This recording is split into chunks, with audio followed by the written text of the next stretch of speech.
115. 성경의 목적. 요한복음 20장 30절에서 31절.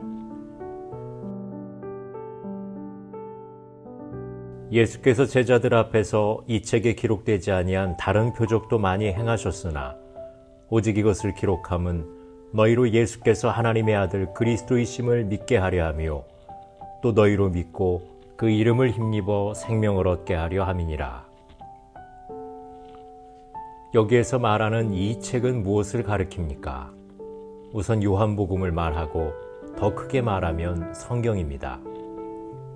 예수님이 하신 일은 여기에 기록된 것보다 훨씬 더 많습니다. 찬송가 가사에도 하늘을 두루마리 삼고 바다를 먹물 삼아도 하나님의 사랑을 다 기록할 수 없다고 노래했습니다. 제 어머니는 종종 당신이 고생한 이야기를 쓰려면 책 10권도 모자란다고 하시는데 하물며 하나님의 일을 다 쓴다는 것은 자체가 불가능합니다. 요한복음 마지막에 나오는 21장 24절 25절에 보면 기록한 제자는 요한을 가리키며 우리는 요한 공동체를 말하며 그 공동체가 요한복음의 진정성을 보증해주고 있습니다. 예수께서 행하신 일이 이 이외에도 많으니 만일 낱낱이 기록된다면 이 세상이라도 이 기록된 책을 두기에 부족할 줄 아노라고 하는데 조금은 과장법으로 썼지만 이 세상을 참고로 삼아도 부족하다는 것입니다. 그래서 하나님의 역사 가운데 요한의 목적에 부합되는 것만 골라서 기록했다는 것입니다. 성경에 기록되지 않은 이적과 기사도 수없이 많습니다. 하나님의 역사는 꼭 성경에만 국한된 것도 아닙니다.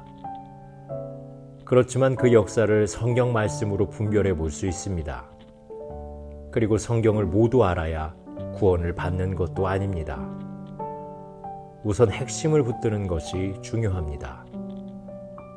다른 표적도 많이 행하셨으나 오직 이것을 기록함은 너희로 예수께서 하나님의 아들 그리스도이심을 믿게 하려 하며 또 너희로 믿고 그 이름을 힘입어 생명을 얻게 하려 함이니라 라는 말씀이 나옵니다.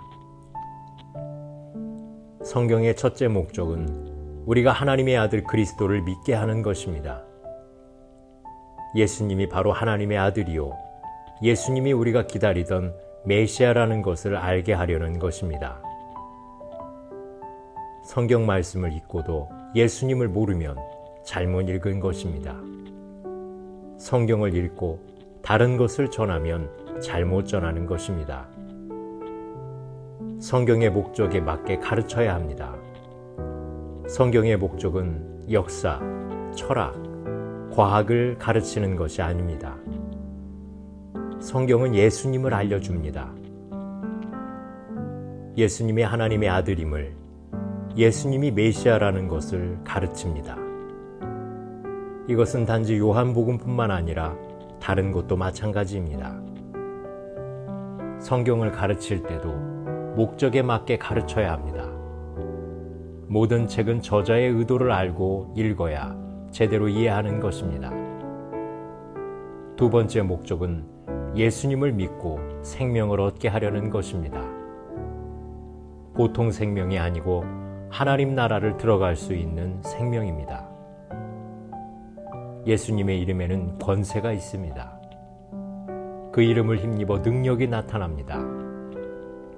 영적인 활동을 하면 그 능력을 경험할 수 있습니다.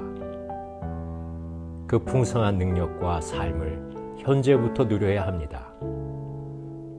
죽기 직전에 믿어 천국 가면 되지라고 말하는 사람이 있는데 참 어리석은 생각입니다. 왜냐하면 우리가 언제 죽을지 모르기 때문입니다. 항시 하나님 나라에 갈 준비를 하며 살아야 합니다. 그리고 하나님이 주신 풍성한 삶을 누리지 못하고 죽는다는 것은 안타까운 일입니다. 하나님을 믿고 살아야 제대로 사는 것입니다. 하나님 나라를 이 세상에서부터 앞당겨 누리고 살아야 합니다. 이 세상에서도 예수 이름의 권세를 누리며 살아야 합니다. 요한복음의 기록의 목적은 예수님이 하나님의 아들이고 메시아라는 것을 믿으라는 것이며 예수님을 믿을 뿐 아니라 그 이름을 힘입어 이 세상에서는 풍성한 삶을 누리고 죽어서는 영생을 얻으라는 것입니다. 거기에 꼭 필요한 말씀을 적어 놓은 것입니다.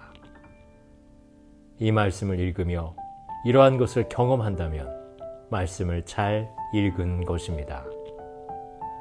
기도하시겠습니다.